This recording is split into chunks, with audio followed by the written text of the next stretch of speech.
Кремль для вручения верительных грамот прибыл чрезвычайный и полномочный посол Германской Демократической Республики в СССР Йоганнес Кёниг. Посла принял заместитель председателя Президиума Верховного Совета СССР Тарасов. При вручении верительных грамот присутствовали заместитель министра иностранных дел СССР Семенов, заместитель секретаря Президиума Верховного Совета СССР Горкин. Посол Йоганнес Кёниг заявил, что стремление Советского Союза к разрешению германской проблемы мирным путем является выражением подлинно дружественного отношения советского народа к германскому народу.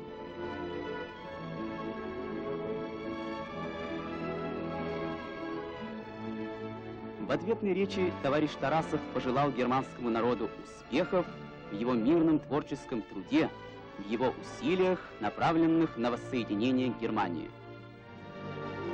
Посол Йоганнес Кёниг представил сотрудников посольства Германской Демократической Республики в Советском Союзе. 1 сентября в Большом Кремлевском дворце после происходивших переговоров состоялось подписание документов об экономических отношениях между Советским Союзом и Федеративной Народной Республикой Югославии. С югославской стороны документы подписал заместитель председателя Союзного исполнительного веча Светозар Гукманович Темпо.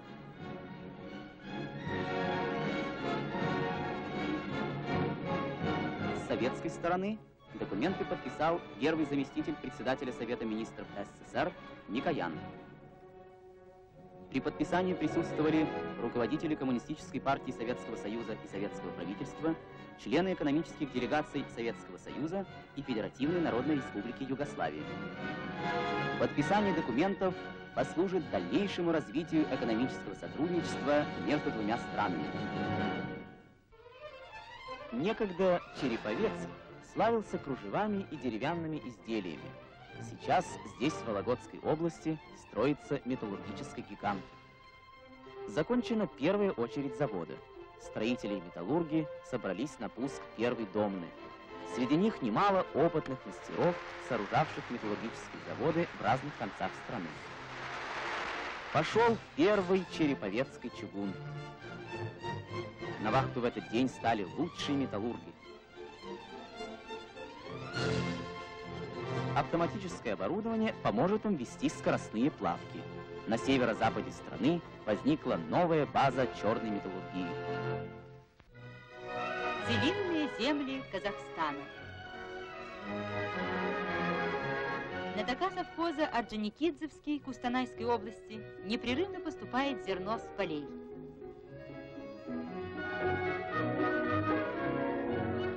По 15 центнеров с гектара снимает комсомольский агрегат Николая Осипова.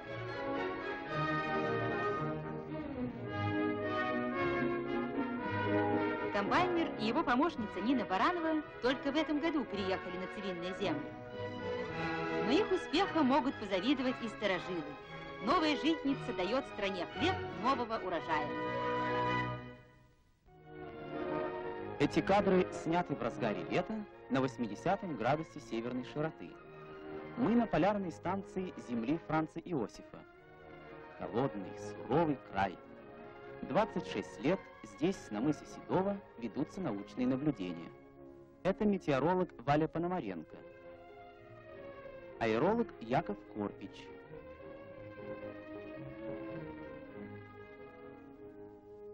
в очередной объезд отправился гидролог Валерий Макаров.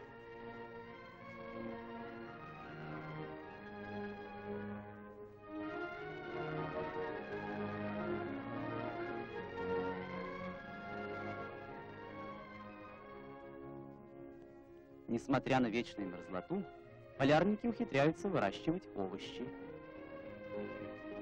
А эта маленькая зимовщица принимает даже солнечные ванны. Как обычно, в этот день на Большую Землю передана радиограмма с точными сведениями для карт прогноза погоды. Свыше 3 месяцев в Музее изобразительных искусств имени Пушкина экспонировались картины Дрезденской галереи. Последний раз любуются посетители Сикстинской Мадонной, произведением великого итальянского художника Рафаэля. Собрание Дрезденской галереи – ценнейшее наследие мирового искусства. 25 августа состоялось торжественное закрытие выставки. С речами выступили заместитель министра культуры СССР Кафтанов, заместитель премьер-министра и министр иностранных дел Германской Демократической Республики Лотар Больц. Портрет молодого человека, работа немецкого художника Дюрера, первая из картин, передаваемых Германской Демократической Республике.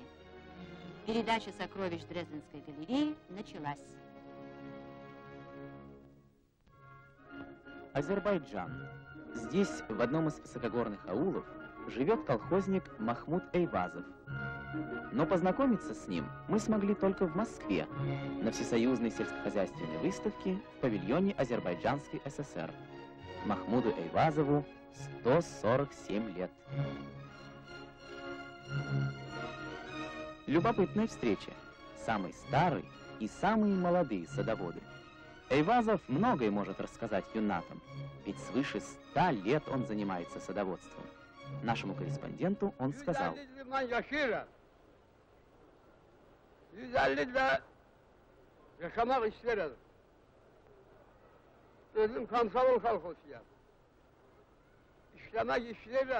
я прожил почти 1,5 века и хотел бы прожить еще столько же.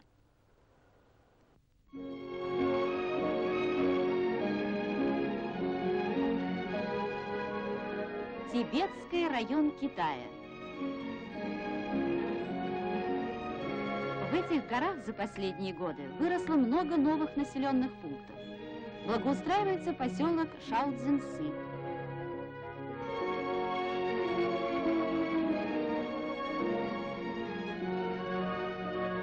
Электричество здесь еще в новинку. Появился новый магазин. В нем есть товары на любой вкус и возраст. Тибетцы-кочевники охотно селятся здесь навсегда. С какой скоростью можно передвигаться на моторной лодке? 50-100 км в час? Нет, гораздо быстрее. Англичанин Кэмпбелл построил лодку с реактивным мотором. 325 км в час. Это абсолютный мировой рекорд скорости на воде. Вокруг Франции на велосипедах. Одно из самых крупных соревнований велогонщиков. Путь спортсменов проходил не только по равнине, но и в горах. Самый трудный этап – горные дороги через Альпы. Высота 2500 метров. Серьезный экзамен на выносливость и силу.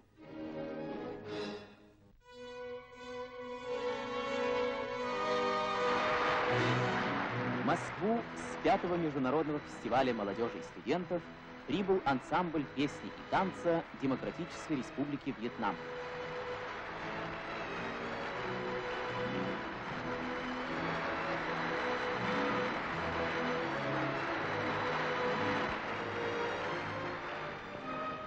Исполняется танец с букетами.